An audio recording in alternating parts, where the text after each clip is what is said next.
This is podcast 1 for the Red Dead Redemption History and Philosophy class. I'm Professor McClure. My name is Rob Byer. And we're going to be riding through the class for 4 weeks here. And we're trying to do something a bit different. Instead of like a VidGrid video, we're going to do a podcast format and have a more conversational style instead of having lectures. Yes.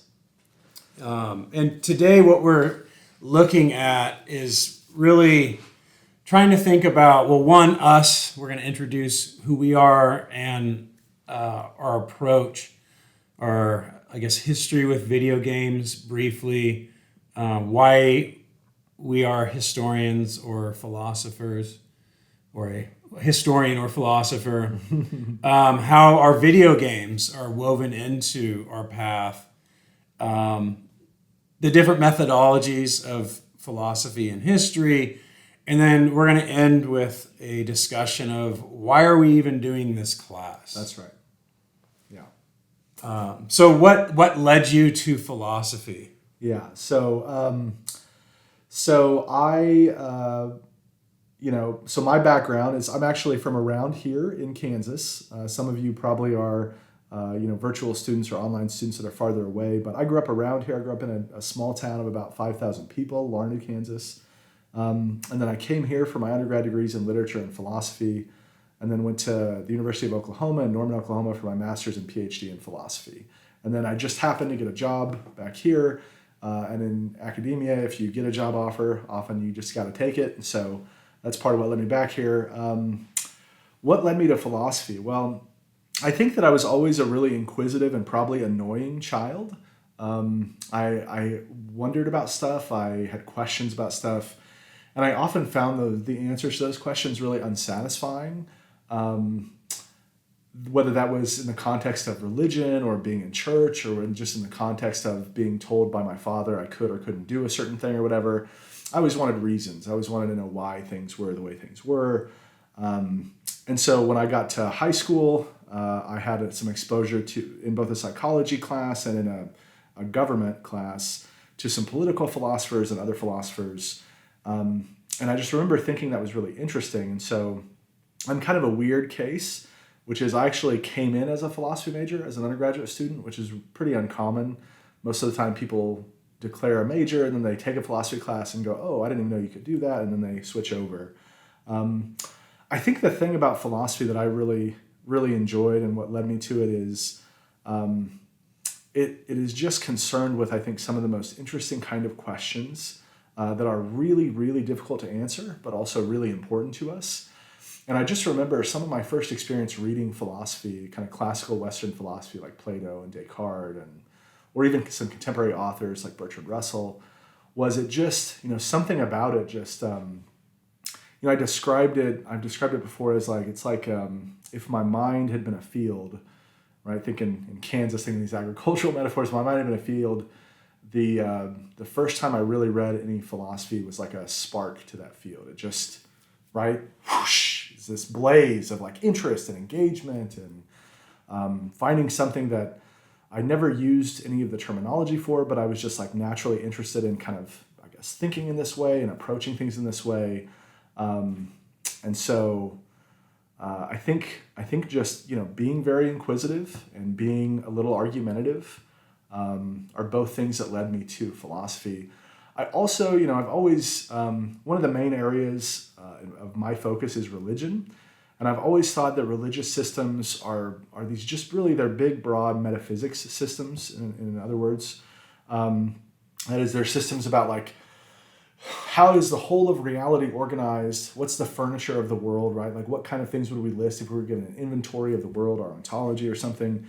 And then, to what extent is the world that way? And then how do I live on the basis of the world is that way? And so I think when I was in middle school, I was interested in, being from a small town, there was really only one kind of religion. It was just different versions of Christianity, non-denominational or whatever. But I kind of got interested in like occultism and kind of New Age stuff. And what interested me of that is probably the same thing that interested me in like fantasy literature or something, which is just a different way of understanding how the world works and how it functions. And so, my initial approach was, hey, if there's magic, I want to find out. I want to be the next Gandalf. I want to cast spells or whatever.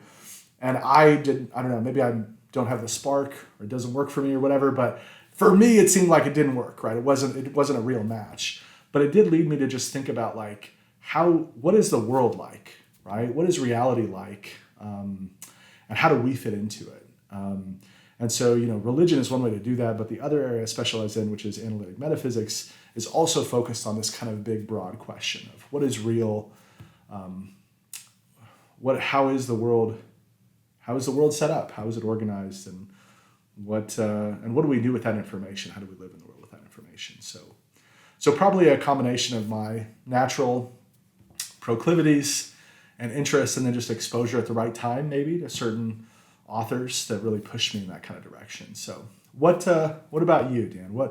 Can you introduce yourself to us and tell us maybe like what led you to do history?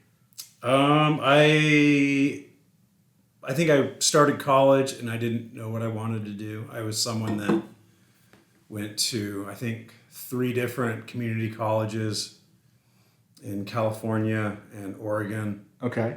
And I eventually landed at San Francisco State, and I majored in history. I got a BA in history. I was going to do grad school, but I was offered a job as an engineer helper. Nice. On the retrofit of the Golden Gate Bridge. And so I took that because it was easy money. I eventually sort of, quote, became an engineer because they taught me how to shoot things to grade and cost engineering. And the next thing I know, it's 5 years later and I'm on a different bridge project.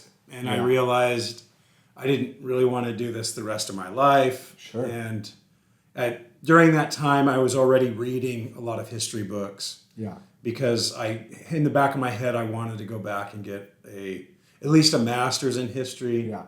Had you been passionate about history during your bachelor's degree? Like, was it also something even then that you really, really loved or cared about? Just certain things. I was never a history zealot. Okay. And so perhaps that was, a part of the lag. Okay. My writing was awful. Okay. I had a friend who said, he was my roommate, and he said he once saw my writing on the computer, and he's like, oh man, I felt bad for you. Oh, really? Yeah, it was just like, it was just because I think I was someone that I grew up and I didn't read too much. Okay. A book had to really get me to have me sit down and read. So sure. I was a bit behind on reading, I guess. Okay. Reading and writing. Sure. And so did the construction, went to Cal State Fullerton. Cal State Fullerton for my MA. There I was taught how to write. Okay. By a German medievalist. Oh, excellent. Who had a master's in English. Okay. Very and so good. he taught me how to write. Yeah. Basically. And then from Cal State Fullerton, I went to University of California, Irvine, and got my PhD in history there. I adjunct for about 5 years looking for a job at Chapman University, University of California, Irvine, and then Cal State Fullerton.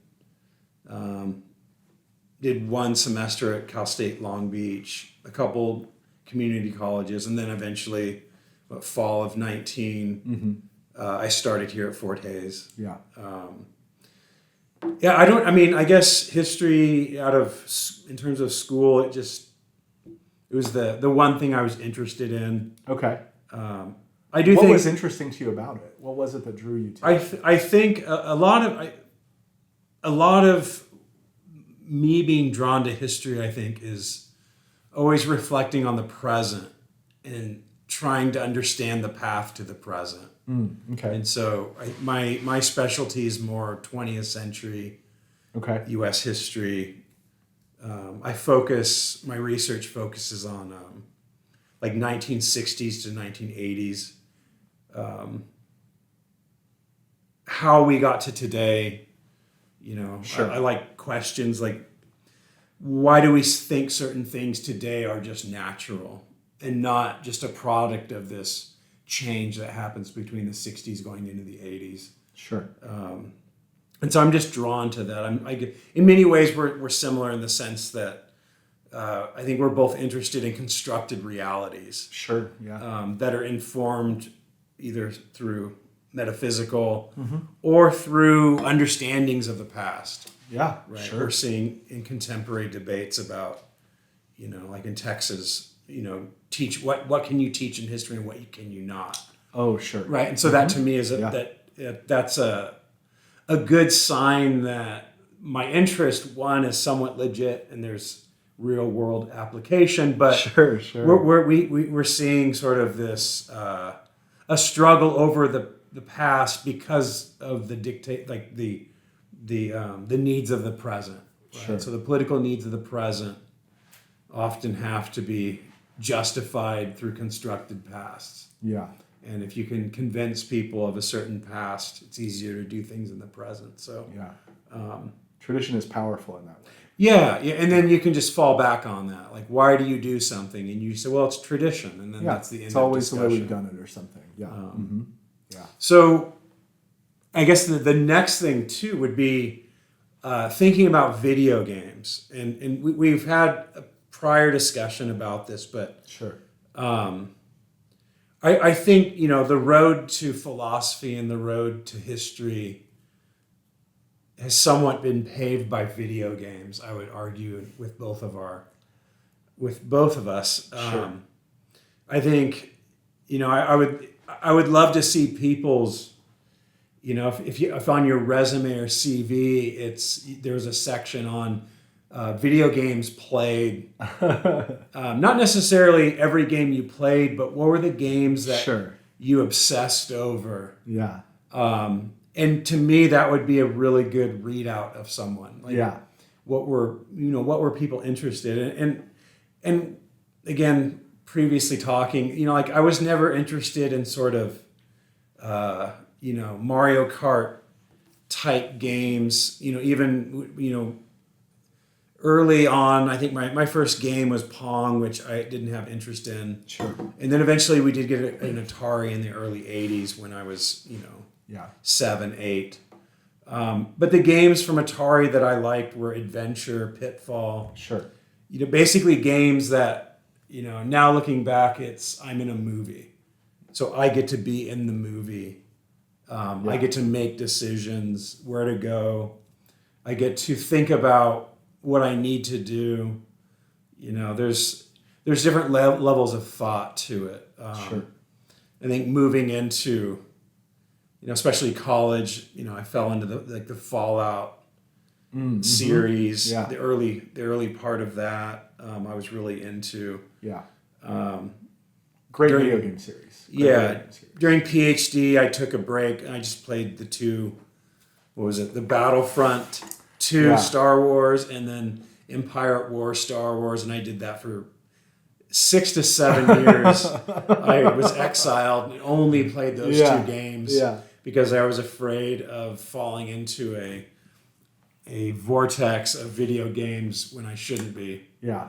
And then when I came out, I was introduced to Borderlands 2. Mm-hmm. When you were out of grad school. Yeah. Mm-hmm. And then finally got into Fallout again because I was itching to play first-person shoot 'em Fallout. Yeah. I thought that was... It's going to be very different than the first two. Yeah. And Fallout 4 tactics, was great. Mm-hmm.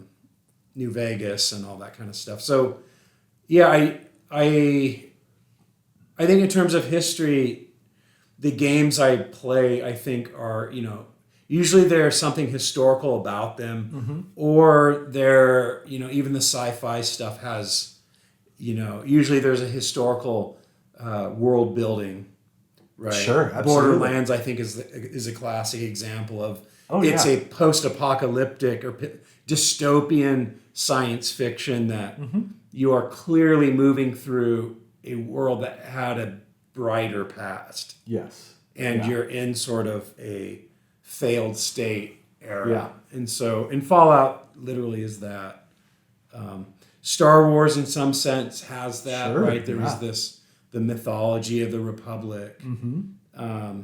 And so, yeah, I think, it is telling what video games you play and sort of your discipline. But so Sure. for Yeah. philosophy, what were you navigating through in terms of video games? Yeah, I think so one of the things that came up in our previous conversation is, most of my experience with gaming is as a console gamer, and I know that for you, a lot of your experience was as a PC gamer, which I think that even might be interesting to discuss at some future point or something. But I think when I was video games, so I was I'm an old man, but maybe not as old as some others, and so I was born in '84, and so video games like that was just when I was very young. That was like a new source of entertainment, and we didn't really have access to them. So I remember, for example, going over to a kid's house who I didn't really like,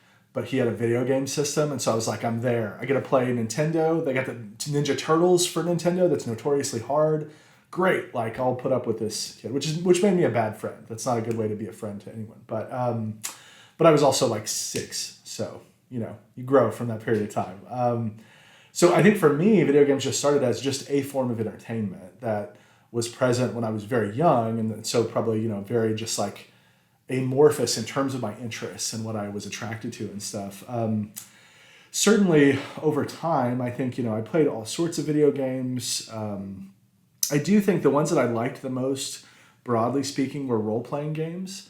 And maybe part of that has to do kind of with what I was saying earlier about this idea of like, a lot of classical role-playing games had some kind of fantastical universe or science fiction universe, which was really all these different ways that reality might be. And if it was that way, what could you do, right? So if there's, The Secret of Mana, it's like an old RPG where there was magic and it's kind of these knights and stuff. Oh, if the world were that way, what could you do, right? And the other thing that I think was really interesting about RPGs is the idea of you kind of building your own character as opposed to sort of just being restricted to whatever the setup was, right? There isn't a lot of leveling in like the original Mario Brothers or whatever. But even in early video games, you can often like kind of pick and choose how you develop. Also has a big narrative structure, right? Often a big moral narrative. You're saving a world, or you're preventing the end of the world, or you're taking on a big bad evil guy, right? Or whatever it is. So I think those things were attractive. I think some of the games that I found just most interesting, even in that genre, and it was sort of much later, as when I was in, I think, college, were the Knights of the Old Republic games that the publisher or studio BioWare put out. And those games were incredible, partly just because I liked Star Wars, I thought it was interesting. Knights of the Old Republic takes place, right? It's the Old Republic, so it's way before in the Star Wars, what at the time would have been the expanded universe or extended universe, way before the movies and stuff like that. But the thing that was really interesting about Knights of the Old Republic, or KOTOR, as people sometimes call it, was it had this moral dimension. So there were not only in side quests, but in main missions, often there was a way to do things that was sort of moral, or, in the Jedi discussion, right, more of a Jedi move, a light side of the Force move. And then there were things you could do that were like dark side of the Force, Sith, right, evil things you could do.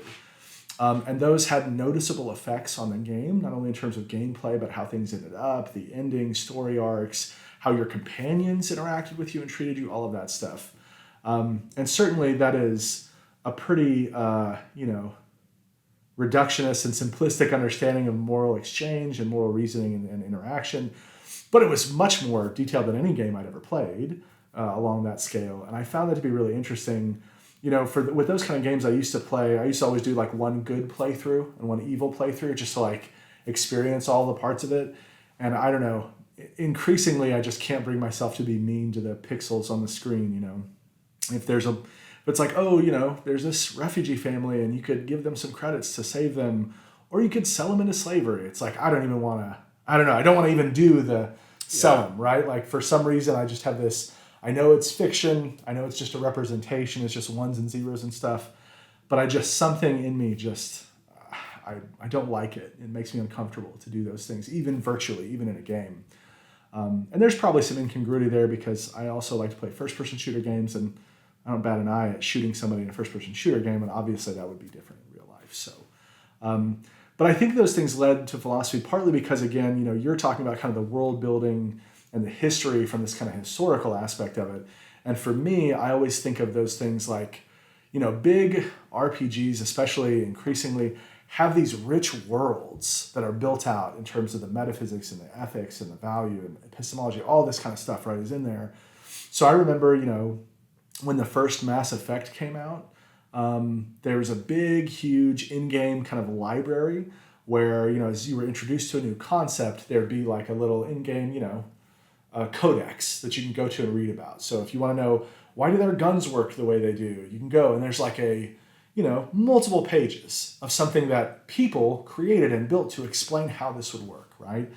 And so I think that idea of like rich, complex, nuanced like worlds, I mean, I think those are just ways to view and understand the nature of reality and also the nature of like how you might have disagreements in reality. So you can compare Star Wars or Star Trek, just as an example, to our world by recognizing first that like some physical law stuff has to be different because they can do, right, warp travel and faster than light travel, and like that seems, broadly speaking, impossible for us, or at least given our understanding of physics now or whatever, right? So one thing you can do when you're doing those things is you can see differences in these fictions as well as in video games from the world and how this world might be.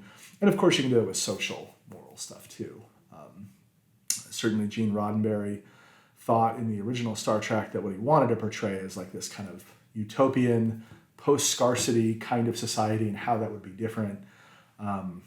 So I think that kind of inquisitive nature and that interest in the way the world could be and the way the world is, and the fact that I think how the world is sometimes is a little underdetermined from the data that we have, maybe made me interested in role-playing games and stuff. So okay, and that sort of, I guess, leads us into thinking about like the different methodologies of history and philosophy. Yeah. And so, in a lot of, you know, it's philosophers like to deal with this, but sure, you can't have history without philosophy, right? So philosophy sure, in many ways anchors so many disciplines. Sure.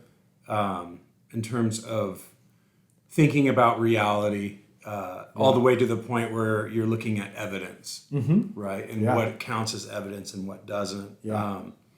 I think for history, you know, there's always a discrepancy between popular ideas of history, right? History Channel type. Sure. Like this is the way the past is. Yeah. And this is sort of a truth. And then anything that doesn't stick to this is a fabrication or it's bias. Sure.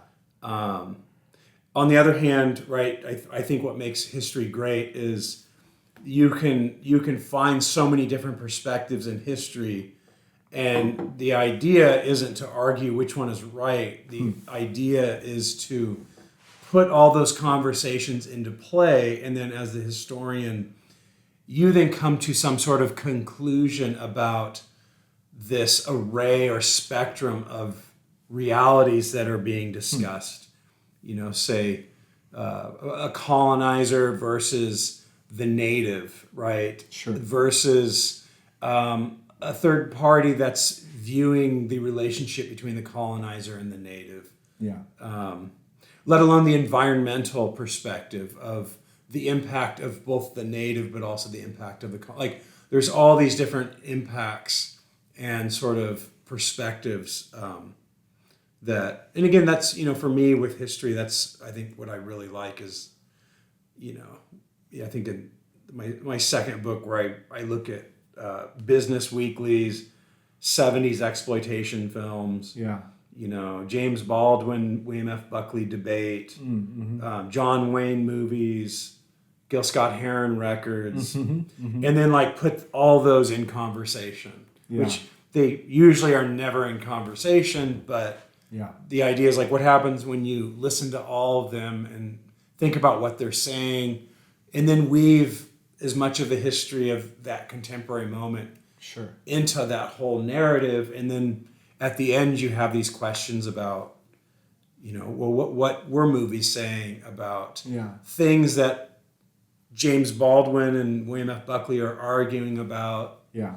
that someone like John Wayne would take for granted, Yeah.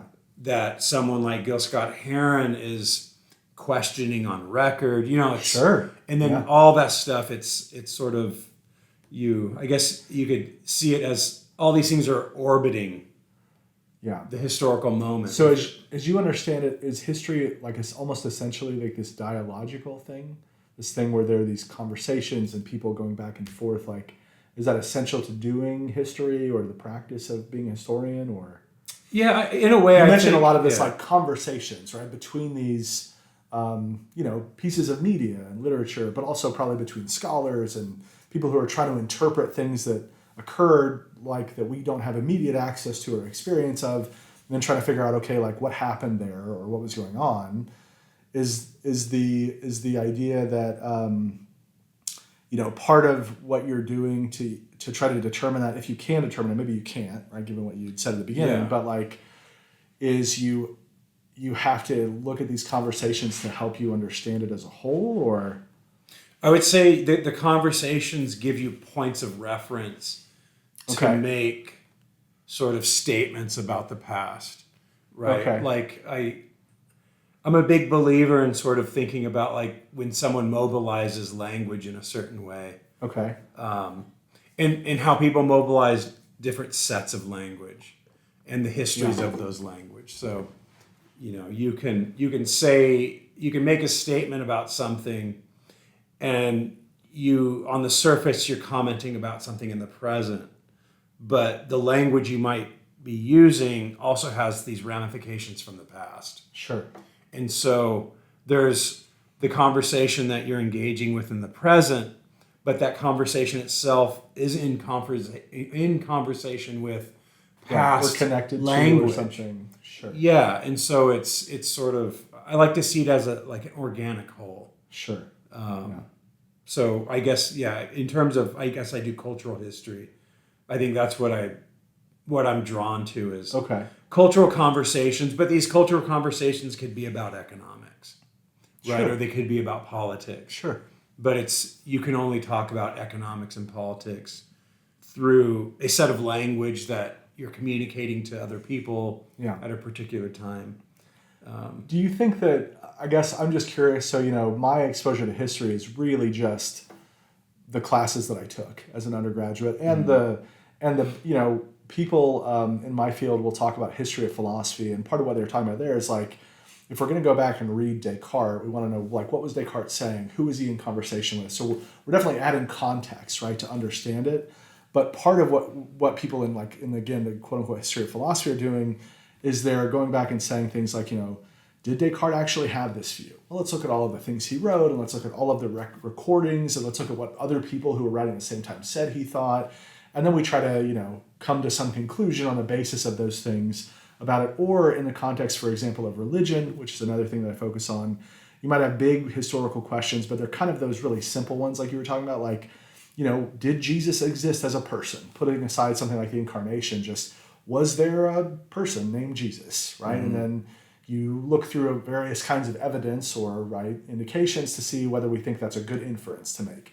The same way we do with a lot of stuff where we don't have direct, immediate evidence or kind of longstanding, anthropological or archaeological or whatever, kind of evidence.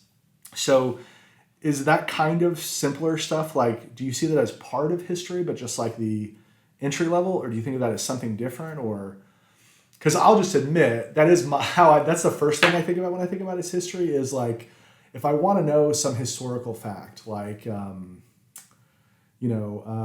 I don't know, was Socrates the teacher of Plato? Suppose I'm interested to know whether that's true or that's fictitious or mythic or something like that.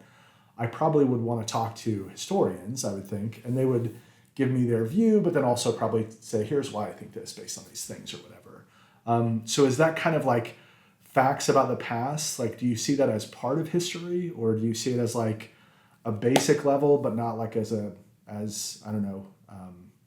advanced a level, or just, I'm just curious, how do you think about that? Because I will be honest, that is often what I think about when I think about history.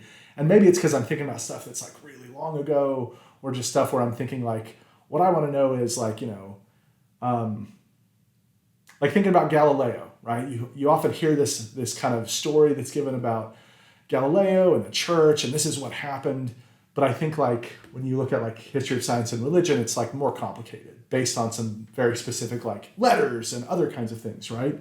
Yeah. So, but I often am still interested, like, did this thing happen? Is my understanding of what happened back then that, again, partly led to, as you said, where we're at today, is that true or not? Is it accurate? Because if it isn't, I don't want to believe it anymore, right? I don't want to have this simplified, false version of what happened in the past that led us here. But because I don't want that simplified, false version, I think that what I really want is a good, true version, even if it's like messy or something. But I don't know. Do you even think of any of that as history, or? Yeah, I mean, because I'm just interested in your approach, because again, I don't have a background in this, and you do, and so I just want to know. I mean, it's all history. Like, it's sort of everything kind of every statement of history, whether it's true or false, is history to me in the sense that it's someone trying to tell a story about the past. Okay. I think one way to think about this, and this is, like the survey classes, but even go further back Sure. to, grade school history. Yeah. Like how do you teach the history of the United States to like kids? Sure. A complicated history of the United States for what we would teach here involves ethnic cleansing, and it involves women without rights and atrocity and ideas of freedom that are linked to slavery and ideas of freedom linked to whiteness and that sort of stuff. Like that was of the time, right? Yeah.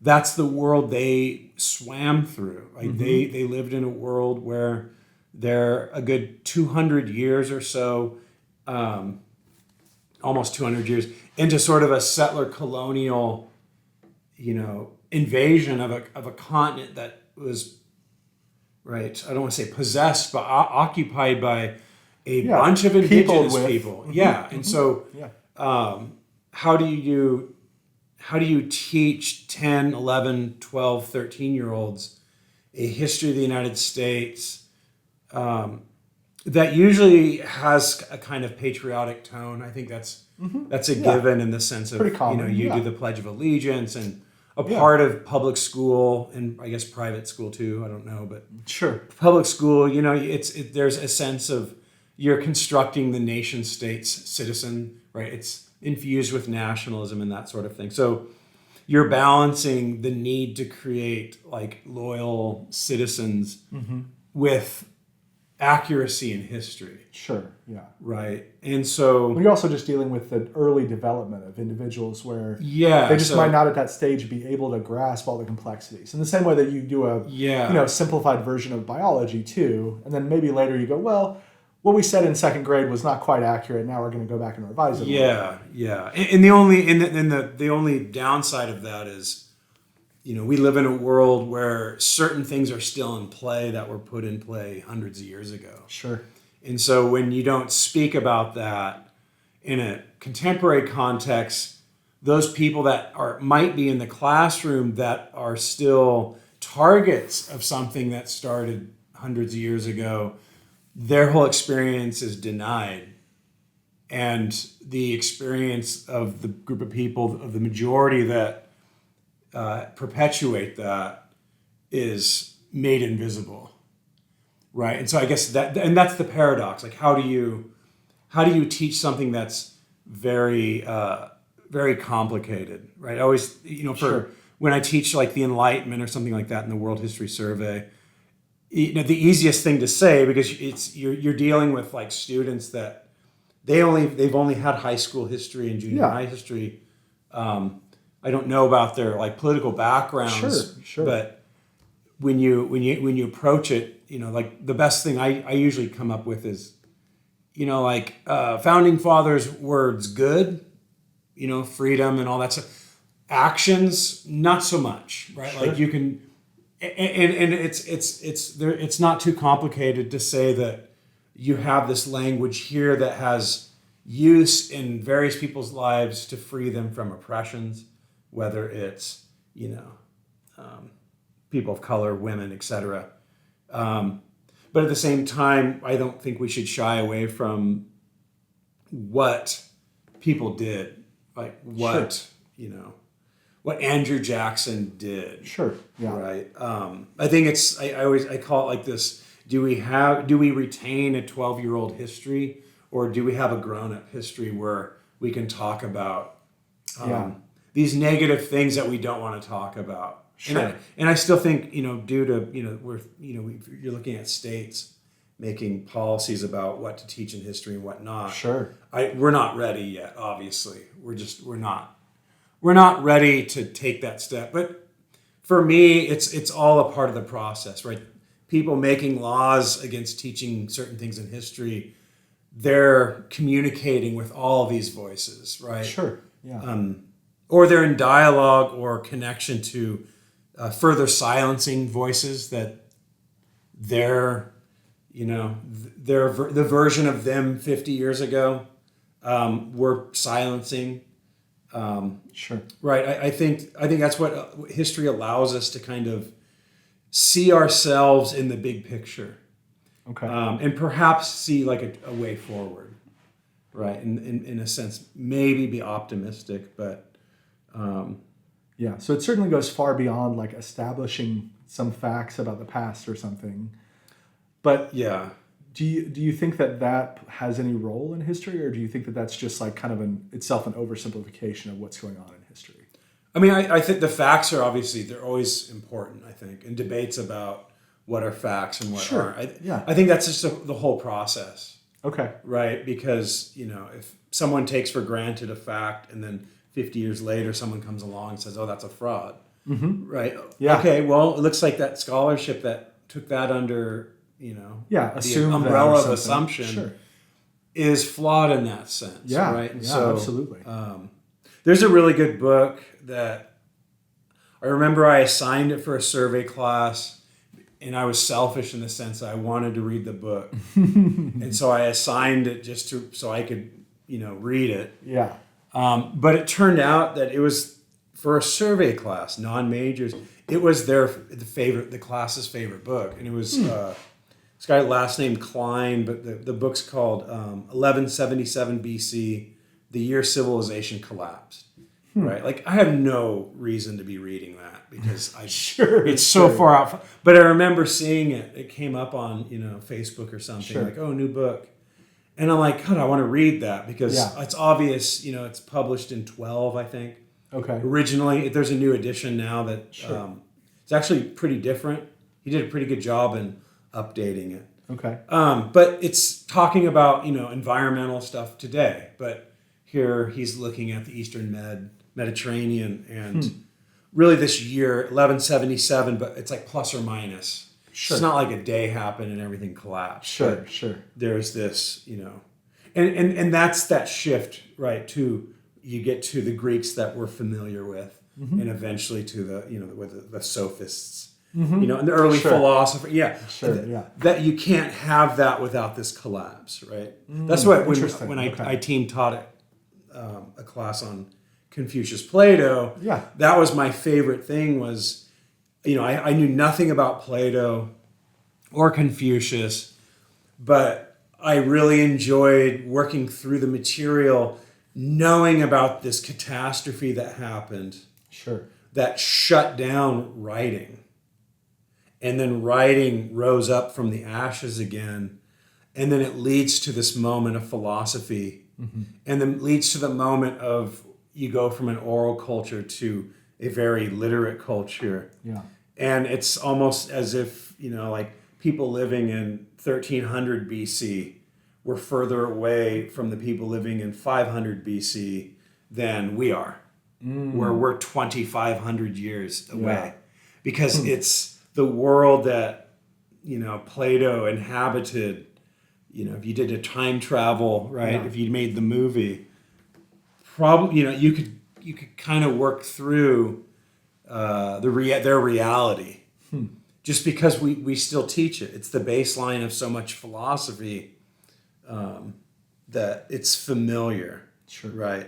I wouldn't say it's the roots, right, of like Western civilization and all that kind of romantic.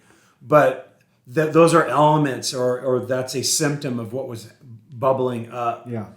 post collapse in that part of the world. Yeah. Yeah, it's interesting. It's interesting that you mentioned Confucius too, because of course a lot of what he's doing is related to him, right, being in the Warring States period, and so, yeah. So let's talk a little bit. I'll just give some brief discussion of sort of philosophy methodology, just to kind of, I think that Dan and I have talked.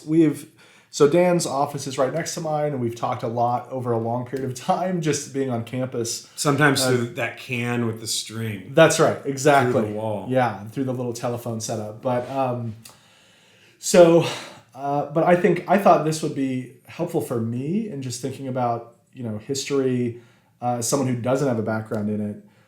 But we also thought that it would be helpful to you as students. Some of you are going to be history majors, some of you are going to be philosophy majors. Some of you might not be a major of either of those two, and you just saw a Red Dead Redemption class and you thought, man, I'm clicking on that, right? So because I think, we have a lot of readings in this class, and we're going to talk about, both kind of a historical approach to what we do, as well as a certain kind of philosophical approach to what we do. We thought it might be helpful to just discuss this and have it as a place where you can kind of refer back to, or that just might help shape your thinking about what we're doing, what we're reading, what we're talking about. So my own background is, most contemporary philosophy schooling that occurs. There's lots of different, quote unquote schools, I guess. But the big division, at least right now, and, people like anything else, philosophers disagree about this, like they disagree about everything else. But, you might think that the big division in philosophy and contemporary philosophy is between analytic and continental philosophy. So analytic philosophy comes from like ordinary language philosophy in the UK and England in the early 20th century. All modern philosophy is kind of a reaction to Kant, Immanuel Kant, the German philosopher. But analytic philosophy kind of goes one way, and continental philosophy, which is much more practiced in like non-English speaking parts of the world, like Germany and France in particular, kind of goes another way, right? And so my own background is in the analytic tradition, but I've tried to get some exposure to figures that aren't traditionally quote unquote analytic philosophers. I'm interested in existentialists and some postmodern thought. But the basic idea, I think, thinking about philosophy, I'm just going to give a really, really quick kind of gloss on it. When we think about philosophy, you can think about method as well as subject matter. So usually in subject matter, you have this big division of three areas: metaphysics, which is really about what is real. And we can talk throughout the class about some specific questions in there that you try to answer. There's epistemology, which is just really fancy talk for like, what are the conditions of knowledge? How do I know certain things? What separates belief or opinion from knowing something? How big of a threat is skepticism, et cetera, stuff like that. Then you have axiology, which is again another fancy word really for value theory. So that includes like moral theory and ethics, but it also includes like aesthetics, like what is the nature of beauty? What is the nature of art? Those are kind of big axiology philosophy questions. So as Dan was mentioning, philosophy is this very old discipline that people sometimes seriously and sometimes jokingly refer to like as the mother of all disciplines. Because often what happens historically, I think, is something starts as philosophy and then it gets its methodology sort of more secure, foundational, and then it kind of splits off, right? So you have Isaac Newton, who's writing, and his book is Principles of Natural Philosophy. And people would have called him a natural philosopher. But we now think of him as a physicist because we think of him in the context of physics, right? Or think about William James as a philosopher, but also people recognize William James as one of the founders of psychology, right, as a discipline. So when things have a more secured methodology, and often when we find out more empirical, verifiable information about it, it often just branched off into another thing. But that also means that like the oldest philosophers, whether it's in the West or the East, they usually try to have something to say about lots of stuff, right? Aristotle's going to tell you about physics and biology. He's wrong about a bunch of it, but he's taking a stance there and trying to do it. And so that's why when you think of these broad areas, you have, metaphysics deals with what is the nature of the self, what are persons, do we have free will, does God exist, is reality all unified or is it all sort of separate and disaggregated? Like those are all big philosophical metaphysics questions. And then, of course, like moral questions deal with like what is right and wrong, how are those judgments structured, to what extent, if any, are they related to reality, are moral judgments socially constructed. You can get into meta-ethics, which is about like relativism versus realism versus subjectivism. And so that's a lot of just general stuff. I think if you were thinking about the methodology of philosophy, at least in my experience with it, it's really focused on doing a couple things. I mean, one thing it's trying to do is trying to answer really important questions that you can't just get an easily non-controversial empirical answer to, right? But those things are important. So if I care about, say, the nature of friendship and being a good friend, I could, of course, read like some psychology articles, and I could think about, things like, how has the concept of friendship changed over time and stuff. But I also probably want to know, like, what is this phenomenon and how could I be good doing it? And there's no, we're not going to get a microscope and find out how many friend particles you're emitting in this interaction. We can't do it that way. So what we have to do is try to figure it out some other way. And the other thing about philosophy that I think is really at the center of a lot of philosophy, it is a deeply critical activity. It often tries to examine or question or undermine certain kinds of assumptions. Sometimes philosophers think of philosophy as trying to complicate things. Humans it's really easy for us to, find things boring or mundane, when if you pay a little bit of attention, it turns out they're much more complex and challenging. And the other big part of it, apart from this critical part, there's of course a very constructive part of philosophy where you're trying to build systems of thought and analyze things productively. And that's part of that analytic philosophy is close conceptual analysis, precision and care with like words and language to try to make progress where maybe some of the problem with prior iterations of philosophy is too much vagueness, too much ambiguity or something like that. The other real big central part that we will practice in this class and focus on is arguments and reasons. And so the idea is, especially when we talk about like morality and moral and discussions of sort of whether a certain action is moral or not, we could just stop at the idea that people have differences of opinion and that's that, right? So I believe this moral claim, I believe this action is morally permissible. You don't believe that action is morally permissible. Then we're done. But that isn't super helpful. You might think we're disagreeing with each other. And maybe what I want to do is persuade you that you're wrong about it or something. Or maybe what I want to do is if I'm wrong but I don't realize it, maybe I want to be persuaded. Right? I want to base my beliefs on good evidence and good reason. And so a lot of what we're going to try to do, and you'll see this in some of our readings, is philosophers are, everybody gives arguments, of course. I'm not saying that they don't. But giving an argument and being very explicit and precise in the formulation of an argument is really, really a central part of what philosophers want to do and try to do in our class and with our reading and stuff. So it's trying to answer these big, important questions that don't have an obvious empirical answer, but with reason and with sort of evidence and with like a very explicit argument structure. I think the benefits of it can be really wonderful. The Greeks thought that philosophy begins in awe or wonder. And even someone like Bertrand Russell, he wrote this chapter at the end of the book called Problems of Philosophy, called The Value of Philosophy. And one thing that he suggests is that it does is it helps get you beyond the parochial. Right? It helps get you beyond the local. So if what I'm really doing is I'm going to work every day and I'm surrounded by the same group of people, I'm having the same conversations, I have all the same friends on Facebook, right?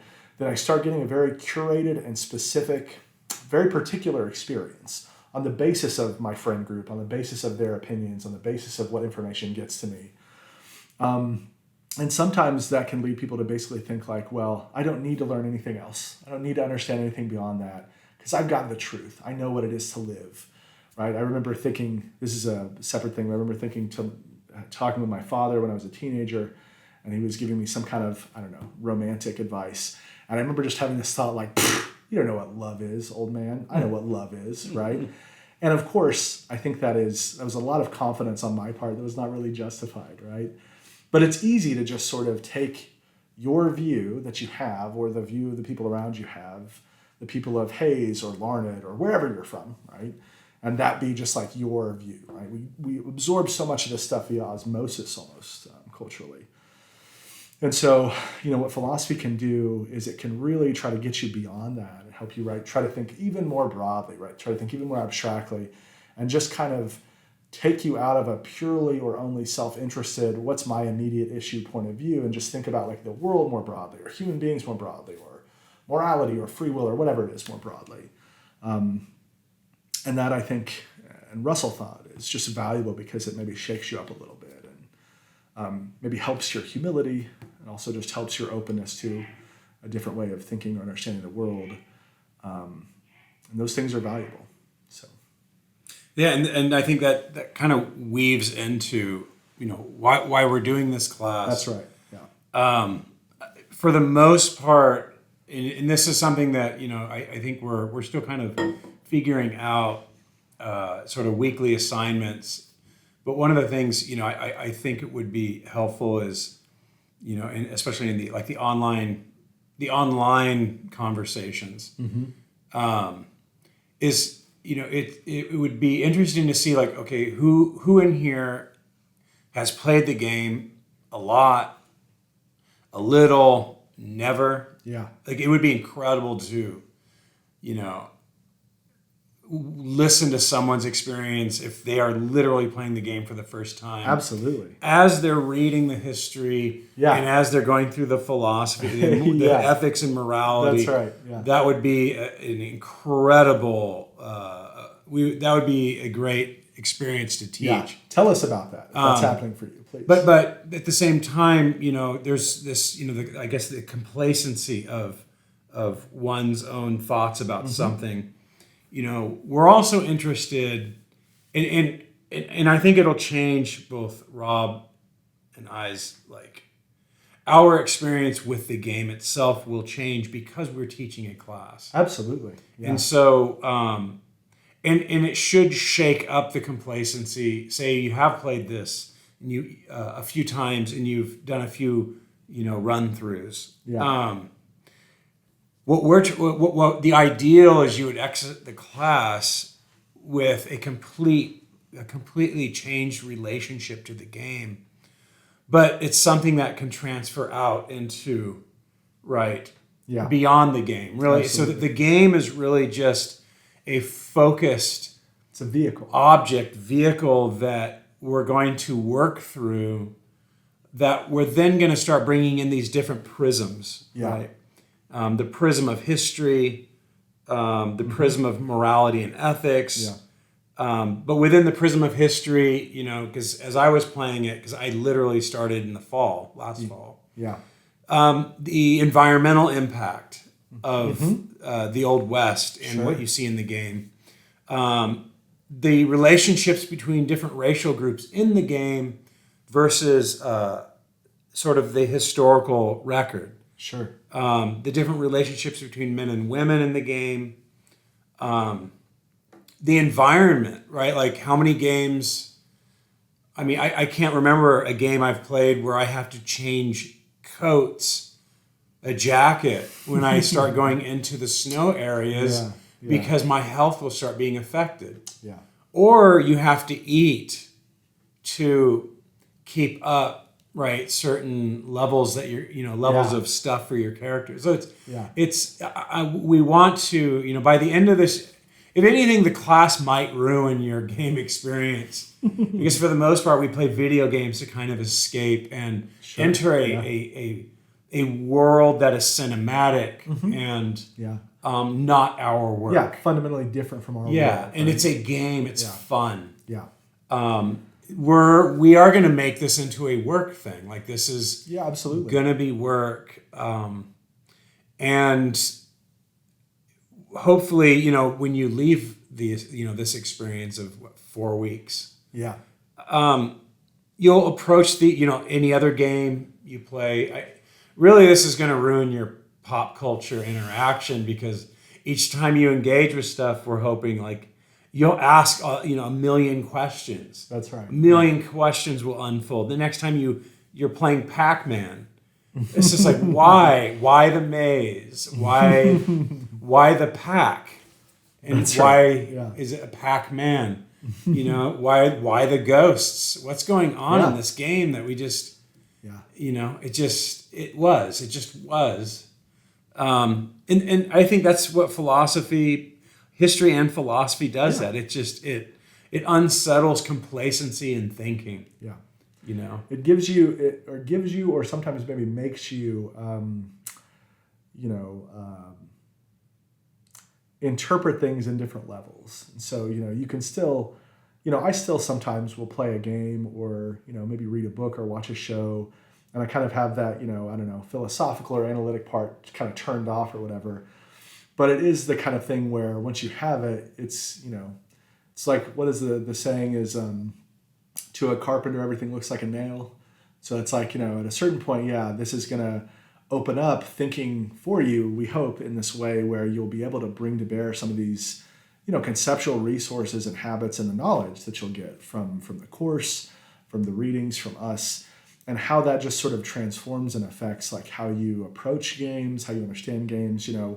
One thing we'll talk about probably in our first week is the idea that games allow you to one way to understand what games are doing is that it gives you almost like a different kind of agency, right? It's a way to play out and be an agent in this kind of way. And I think that that's really, that's something that we hope that you'll have these resources and have a really good experience with the course and with the game such that, at the end of this, you just think, I played a video game for a college course, but also, man, I learned a whole lot.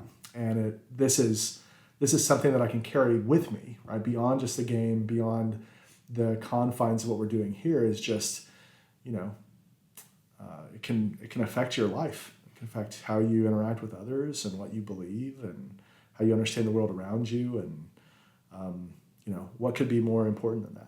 Yeah. And I think, the main thing is, how do you target complacency of thought? I think that's the big the misunderstanding of liberal arts is it's not practical for the business world. But I would say that we could probably think about this as at the end of this class. Yeah.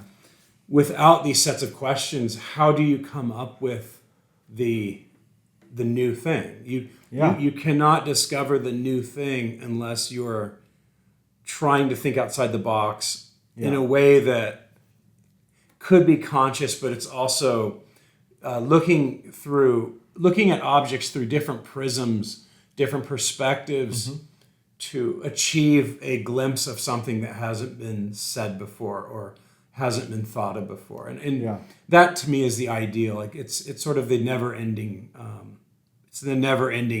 project. We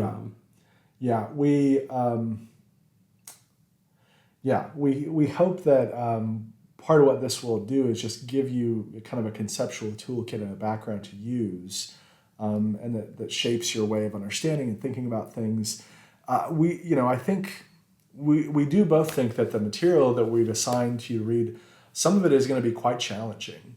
But that's also okay, right? If you're pushing your boundaries and you're taxing your cognitive resources, that is difficult and time-consuming and frustrating. But also, it's you're building mental habits and you're building kind of mental virtues and muscles, and this if you let it, right, if you incorporate it, could affect how you think about things and write about things and talk about things going forward, and hopefully a really beneficial way. So. All right, so this is sort of the end of our first podcast. The next one will sort of commence with week 1 through a theme. That's right. But we will see you then. Yeah, we hope that you've enjoyed our discussion. And as always, if you have any questions, please feel free to email Dan or I. Have a great week.